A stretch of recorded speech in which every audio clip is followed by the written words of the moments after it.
আপনি কি Facebook blue verified করতে চাচ্ছেন? ফ্রিতে 1 মাসের 4 GB প্লাস নিতে চাচ্ছেন? নেটফ্লিক্স বা অন্যান্য আন্তর্জাতিক অ্যাপের সাবস্ক্রিপশন কিনতে চাচ্ছেন কিন্তু ভিসা কার্ড না থাকায় পারতেছেন না? তাহলে এই ভিডিওটা স্কিপ করবেন না। আজ আমি আপনাদের দেখাবো কিভাবে একদম ফ্রিতে একটি ভার্চুয়াল ভিসা কার্ড নেওয়া যায়। সাথে থাকছে 20 টাকা মোবাইল রিচার্জ। একটি স্টেপও মিস করবেন না, কারণ ভুল করলে পরে $5 থেকে $10 খরচ করে কার্ড নিতে হবে। তাহলে আর দেরি নয়, চলুন ভিডিও শুরু করা যাক।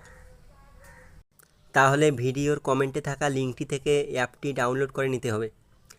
অ্যাপটি ডাউনলোড করার পর ওপেন করতে হবে।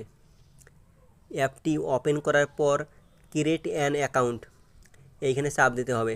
তারপর সাইন আপ উইথ গুগল এইখানে চাপ দিতে হবে।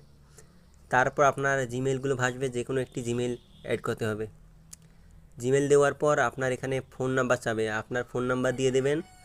তার নিচে চাবে কান্ট্রি অফ রেসিডেন্স অর্থাৎ আপনার দেশের নাম। তার নিচে চাবে লিগ্যাল নেম অর্থাৎ আপনার এনআইডি কার্ডের আসল নেম। তারপর নিচে ডেট অফ বার্থ, আপনার এনআইডি অনুযায়ী আপনার জন্মসাল এখানে বসাতে হবে।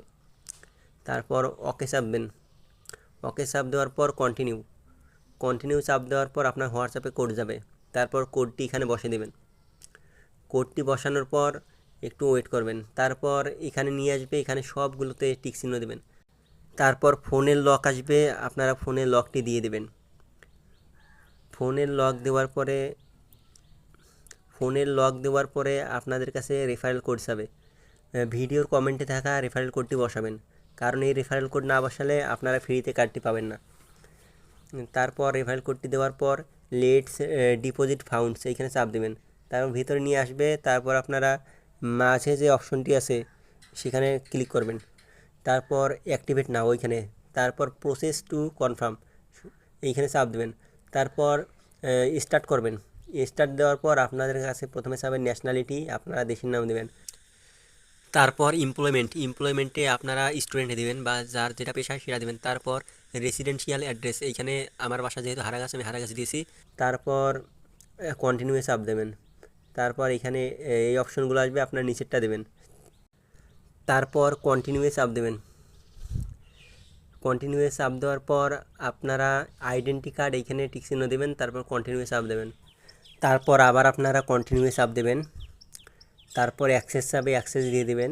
তারপর আপনাদের প্লাস্টিক কার্ড আপনারা সিলেক্ট করবেন। প্লাস্টিক কার্ড সিলেক্ট করার পর এখানে আপনাদের ফেস ভেরিফিকেশন চাবে, আপনারা ফেস ভেরিফিকেশন দিয়ে দেবেন। আমি ফেস ভেরিফিকেশনটা দেখালাম না। তারপর আপনাদের এরকম লেখা বের হবে,